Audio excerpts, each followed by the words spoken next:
Okay, so Morbius is finally about to come out next week, and I think it's the perfect time to start ranking the villains because Spider-Man, he has probably one of the best rogues galleries. I mean, him next to Batman, that's pretty much it. Everybody else doesn't even come close.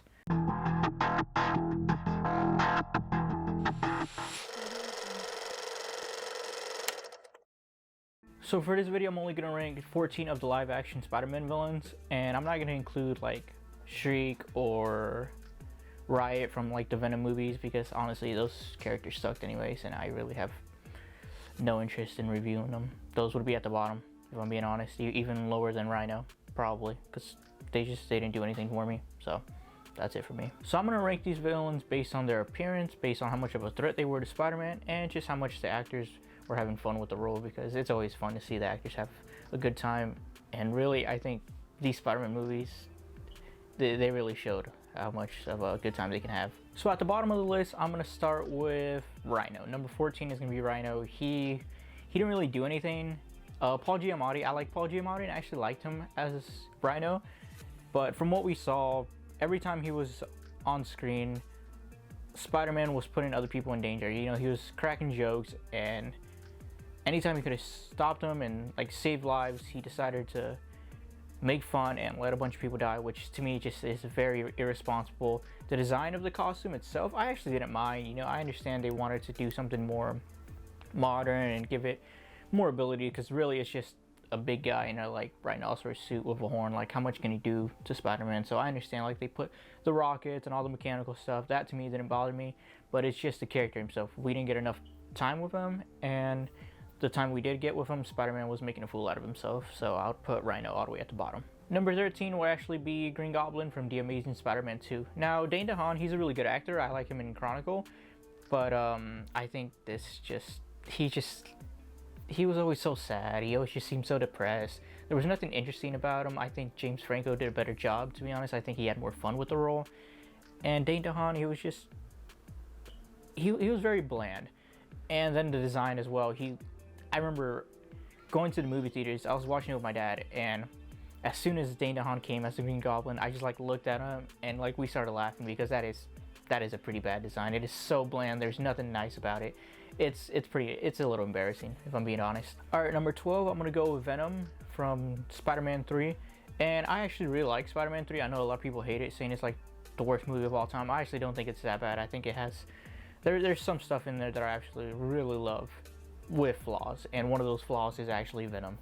Sadly, you know, it's Eddie Brock, it's Venom, one of the biggest, if not the biggest Spider-Man villains, and he was just horribly miscast with Topher Grace. Now, I like Topher Grace, but he seemed more like a little, like a whiner, more of just a little schemer, instead of like this really big hulking Eddie Brock guy that I'm used to. So like seeing Topher Grace as him, it wasn't fun. And then especially like all his scenes towards the end, you know, it's like, oh, my spider sense is tingling and all that crap. Like it was so unnecessary. It wasn't good.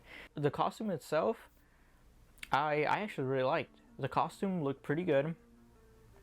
I like, you know, like how it was like attached to his head, but I wish we got to see more Venom instead of, like I said, you know, every time it would just like peel back and it would show Topher Grace, which I'd rather see Venom, because I actually think the design looks pretty good for that movie, and the CGI, in my opinion, it still holds up. Alright, so number 11, I'm gonna go with Carnage from Venom Let There Be Carnage. Now, I like Woody Harrelson. I think he was an okay choice. You know, he was a pretty good choice. I think I would have probably picked other people, but I love Woody Harrelson. So when I heard he was going to be playing Carnage, it didn't really bother me that much. And then in the post-credit scene of the first Venom movie, we saw him with the wig, and he just looks, he looked like an idiot, you know. And I'm glad they changed his hair.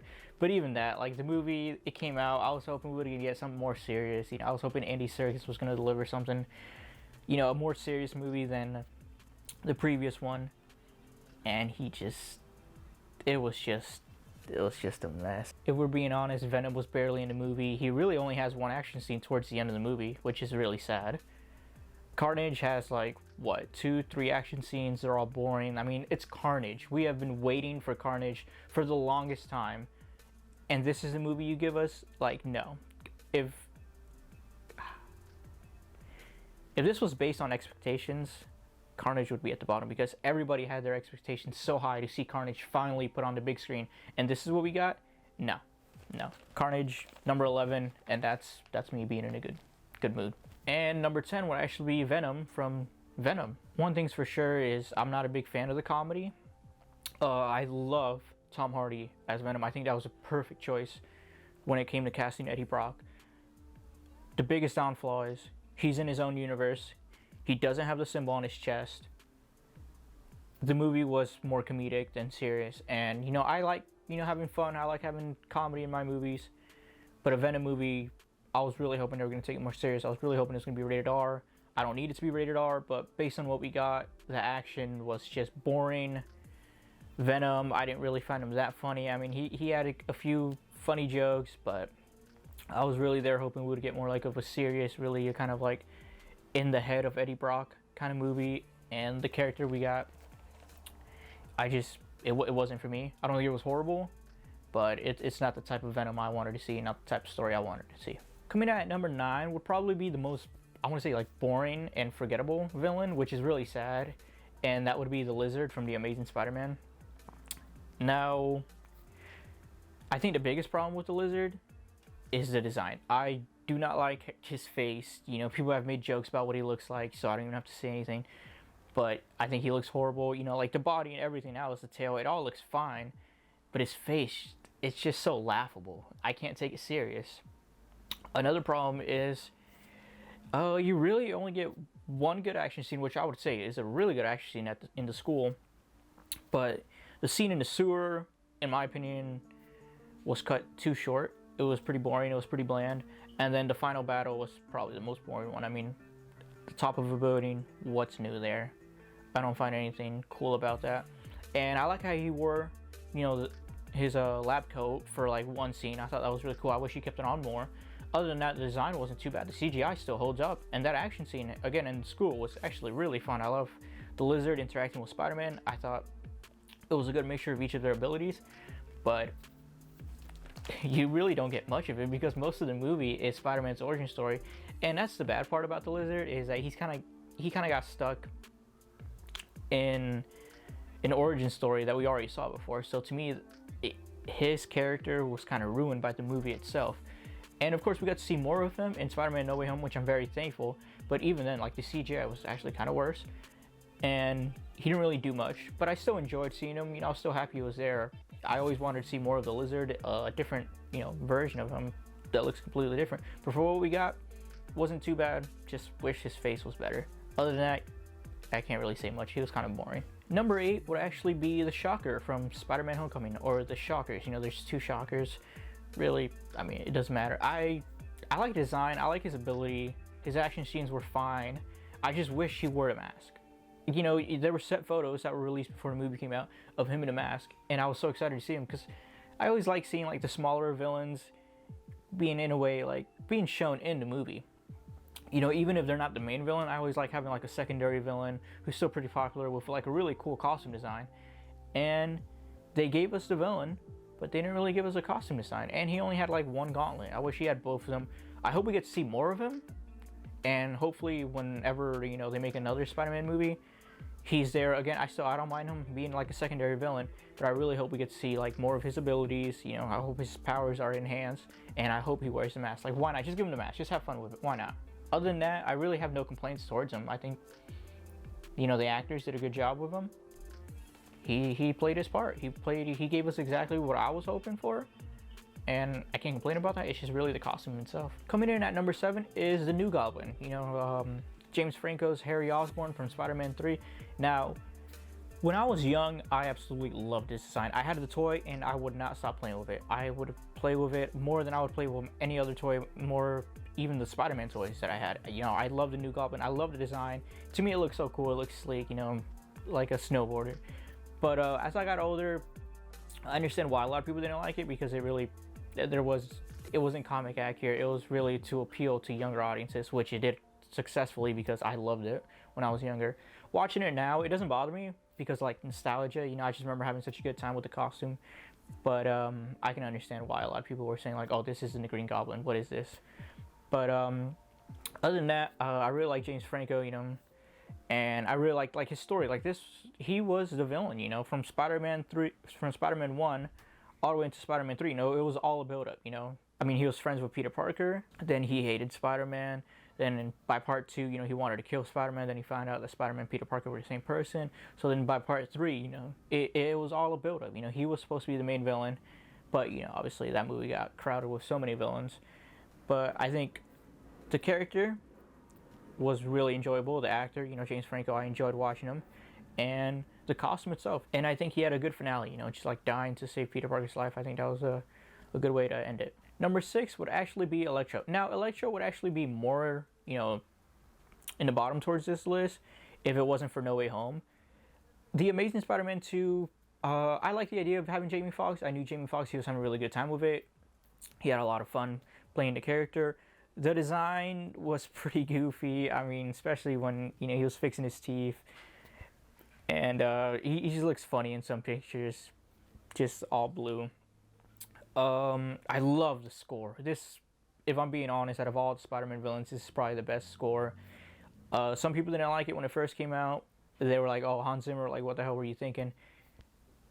Now people love it. It's fucking phenomenal. Easily the best score.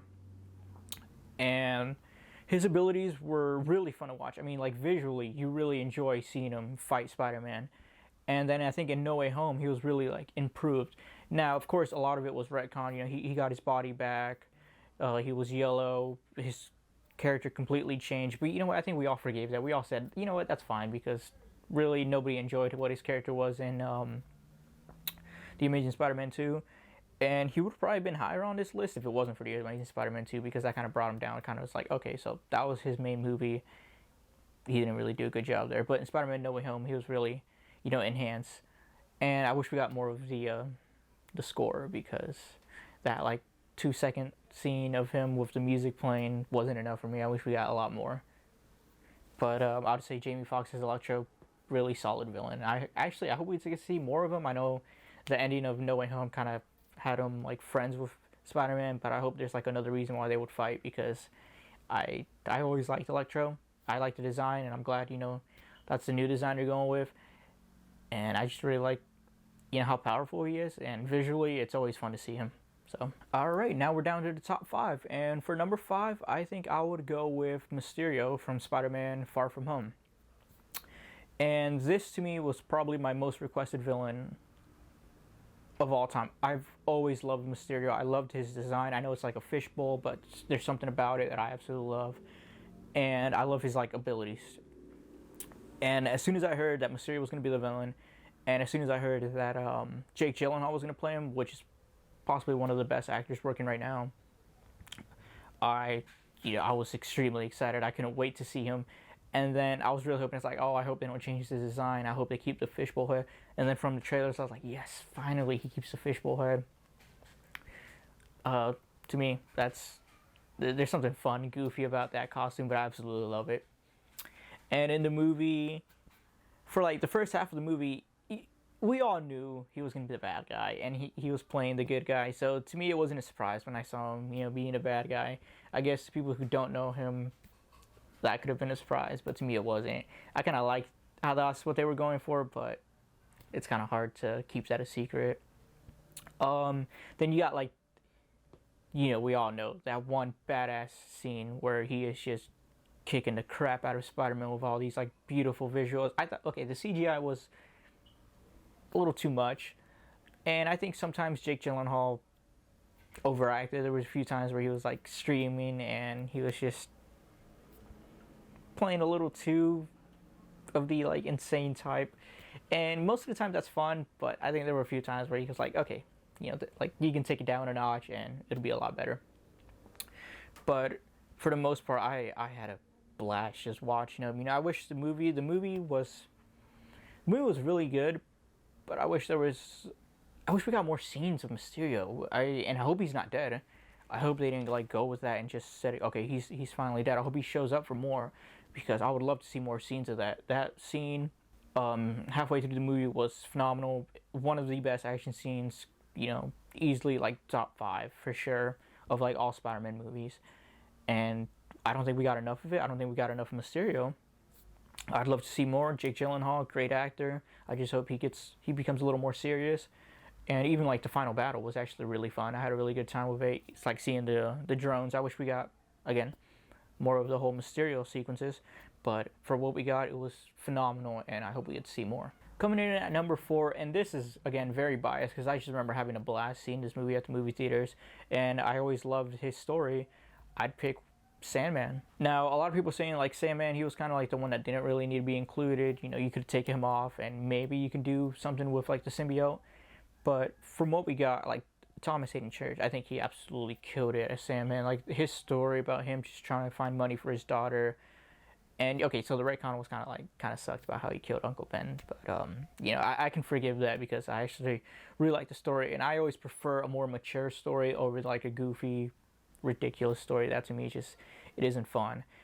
But, of course, the fight sequences were, like, super cool. I mean, you never get to see a more brutal Spider-Man than that, like, train scene in Spider-Man 3 where he's just, like, beating the crap out of Sandman. They're both using their abilities, and, you know, he decides to, like, flood Sandman. That, to me, was very brutal. Of course, the final battle where he becomes, like, this giant monster was actually really fun. The visual effects, in my opinion, they still hold up. He looked really cool. And even better than, you know, No Way Home, which I still enjoyed him in No Way Home. I love seeing, you know, more of the villains, and I just love seeing him interact with other villains that you never thought he was going to interact with. Like even Electro, when they were talking about, like, where you fall, like, that to me is awesome. I never thought I was going to get that. Two different, like, Spider-Man universes, two different villains. You know, usually you might get the heroes interacting, but the villains, like, that was a surprise. So I love seeing them. I didn't mind the design. I understand he wasn't there for the filming, so I like how they just went, like, well, completely sand design. I thought that was actually a really fun, you know, take on it. You know, it was very well acted. It got me to cry when I was in the movie theaters. When I was watching it back in 2007, I was crying, you know, towards the end where he just cared about his daughter and he just wanted to go see her and save her. So that to me was enough. You know, I'd rather take something serious, even though it had a retcon. I'd much rather take that than something, you know, like Venom or Carnage, one of those goofy characters. Like, at least this was trying to be more mature, even at the age of, like, 5 when I was watching it. I'd still prefer that over something goofy like Venom. Alright, so this is it. We've reached the top 3. And these 3, okay, I'd say at least the top 2 are really close. The third one's close, but not as close as those top 2. And this character, to me, is a huge surprise of how you reached number 3, because I had absolutely no interest when I heard about, like, this was the character you were using. I thought, like, what can they do with this character? Then the set photos came, and the design of the costume, to me, when I first saw it, I was like, oh, this is not it. And then we got the movie, and number 3 is the Vulture. Michael Keaton absolutely killed it. You know, I was happy when I heard Michael Keaton was playing the Vulture. I was like, okay, so hopefully that'll give us something. But he killed it. Like, I had more of a fun time watching him as Michael Keaton, Adrian Toomes, than I did watching him in, like, the Vulture costume. Now, the Vulture costume, that, honestly, it grew on me. I actually love the design now. There's something, you know, obviously it's mechanical, but everything makes sense. You know, he's like the scavenger, you know, his feet, the claws, you know, he goes to pick up the items. The mask he wears looks like a vulture. His jacket, you know, of course, more comic accurate. And that to me, it was crazy how they actually nailed it. You know, a lot of times they fail when, you know, you take a classic character with a funny costume and you try to make it into, like, more modern. But I think they absolutely nailed it. And then that one scene where he's just driving in the car, driving him to the homecoming dance, and he figures out that Peter Parker's Spider-Man, and then, like, the light turns green. Michael Keaton's phenomenal. He's easily more scary out of the costume than he is in the costume. Now, I would say the action scenes, they weren't that good. Of course, his only ability is that he can fly, so there wasn't much. That's really the only downside towards Michael Keaton's Vulture, and I really hope we get to see more of him. Alright, so we've reached the top 2, and these 2 are pretty close, but I think, you know, I'm pretty confident with these numbers. Number 2, I mean, these were probably the 2 obvious ones, but number 2 would be Doc Ock. You know, from Spider-Man 2, first of all, easily the best action scene we've ever gotten. That's just phenomenal. Like, they were beating the shit out of each other in the train. It was very brutal, next to the Mysterio one, but this one, nothing comes close to this. This is just phenomenal. Dr. Octopus, he is just kicking his ass. And then another thing, like, Alfred Molina, he nailed it.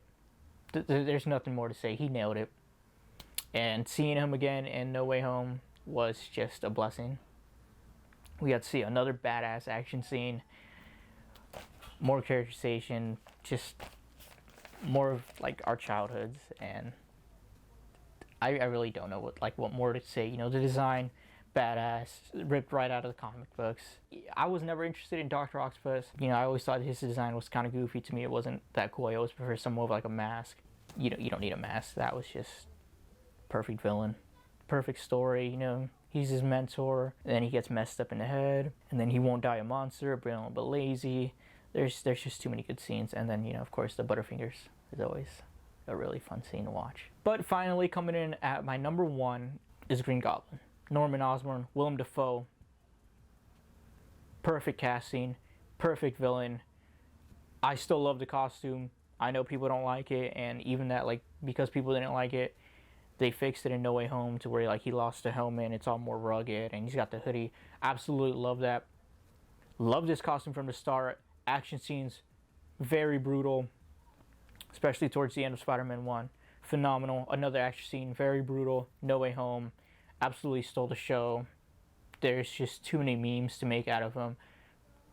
Just a perfect villain, you know. Father figure, turns evil. There's really not much more to say about Willem Dafoe's portrayal as Norman Osborn, Green Goblin. It's just perfect.